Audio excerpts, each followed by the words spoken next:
রসা সেই আমার ভালো না তুমি। আসসালামু আলাইকুম, কি অবস্থা সবার, কেমন আছেন? আশা করি অনেক অনেক ভালো আছেন। আলহামদুলিল্লাহ আমরা অনেক ভালো আছি।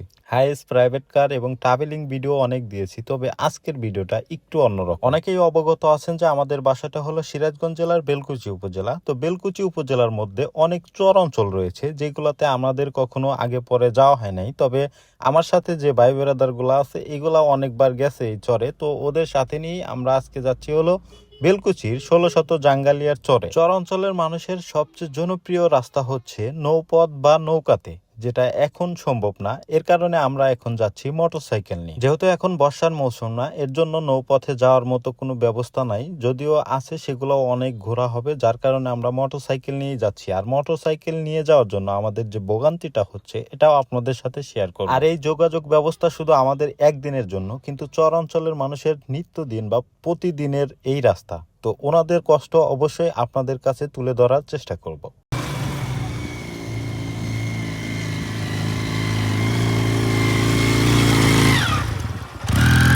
এরকম উঁচু নিচু ঢাল বা এরকম গড়ান অনেকগুলাই আমরা পাড়ি দিয়েছি, তবে তার মধ্যে এই গড়ানটা সব থেকে মারাত্মক ছিল। তো চর অঞ্চলের শুরুতেই আমরা ঢুকতেই দেখতে পেলাম যে দিনের বেলায় শিয়াল মামা ঘোরাফেরা করতেছে এবং মুরগি ধরার পায়তারা করতেছে। যদিও এইখানে ওইরকম কোনো ঘনবসতি নাই, যার কারণে এখানে মুরগিও পাওয়া যাবে না তেমন একটা। তবে এই দুপুরবেলা যে শিয়াল মামা বের হয়েছে বা এরকম ভাবে ওপেনলি ঘোরাফেরা করতেছে, এটা শুধুমাত্র চরের ক্ষেত্রেই মনে হয় সম্ভব। বর্তমান সময়ে চর অঞ্চল আর চর অঞ্চল নয়, চর অঞ্চল এখন অনেক উন্নয়নশীল এবং অনেক পরিবর্তন হয়েছে। আর এই চর অঞ্চলে দেখলাম বিঘার পর বিঘা তামাক চাষ করা হচ্ছে, যদিও এটা পূর্ববর্তী সময়ে চর অঞ্চলে দেখা যেত না। তবে এখন বর্তমান সময়ে আমরা যেটা দেখতেছি এটা হলো ১৬শত জাঙ্গালিয়া স্কুলের ঠিক পশ্চিম পাশেই তামাক চাষ করা হয়েছে কয়েক বিঘার উপর।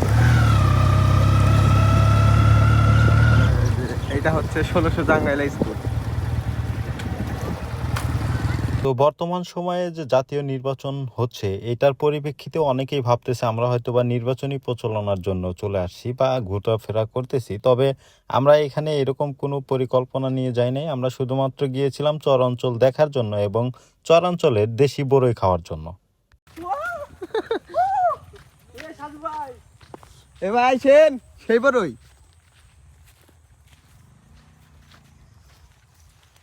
বড়ই খাগা এখন রিঅ্যাকশন দেখি। তো আমরা গাড়ি পার্ক করে ভাবতেছিলাম যে এখানে যাব কি যাব না, তবে এর মধ্যে হীরা এবং আরিফুল সোজা গাছের কাছে চলে যায় এবং এই ভিডিওটা ওদেরই করা, ওরাই সর্বপ্রথম এই গাছের কাছে চলে আসে।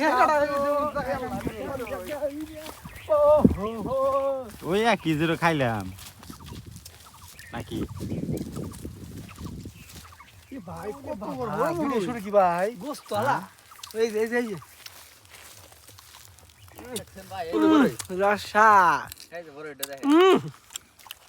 সেই গাঞ্জা গাঞ্জা তো এদিকে তো মুরগি পাইলো ভালো করে।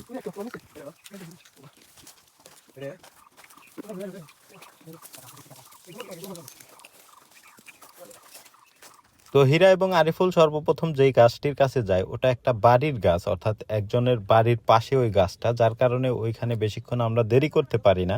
তো ওইখান থেকে আমরা সোজা একটা চড়ার মধ্যে চলে আসি। আর এখানে আসার পরে একজন মুরব্বী আমাদেরকে এই গাছের বড়ইয়ের কথা প্রশংসা করে বলে যে এই গাছের বড়ই নাকি অনেক ভালো। আর একটা কথা না বললে নাই, চর অঞ্চলের মানুষজন এত ভালো, আসলে সত্যি ভাষায় প্রকাশ করার মতো না। তাদের আচার আচরণ, ব্যবহার, কথাবার্তা একটু ভালো না পো আমি যদি সেবে না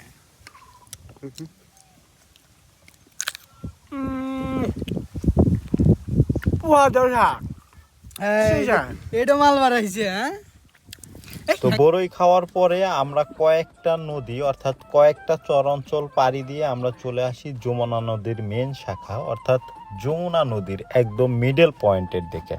আর এইখানে আসার পরে যেই মনোরম পরিবেশ এবং যেই দৃশ্যটা দেখতে পাই, এটা যে কারো মন ভালো করার জন্য যথেষ্ট।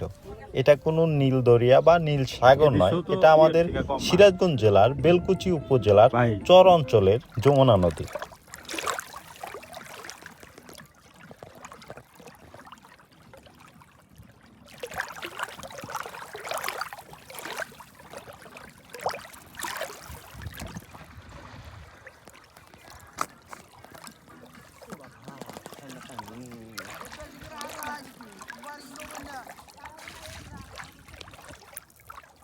যদিও এখানে কক্সবাজারের মতো ঢেউ নাই, তবে পানির যে সাধারণ গর্জনটা আপনারা শুনতে পেলেন, এটা যে কারো মন ভালো করে দেবে। তাই আপনাদের মন খারাপ হলে অবশ্যই বন্ধু বান্ধব সবাই মিলে ঘুরে আসতে পারেন সিরাজগঞ্জ জেলার বেলকুচি উপজেলার একদম চর অঞ্চলে অবস্থিত যমুনা নদীর পাড় থেকে।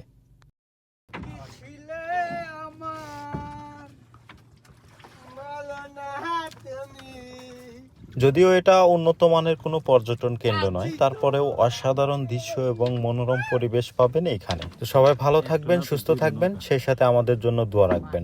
আল্লাহ হাফেজ, আসসালামু আলাইকুম ওয়া রাহমাতুল্লাহ।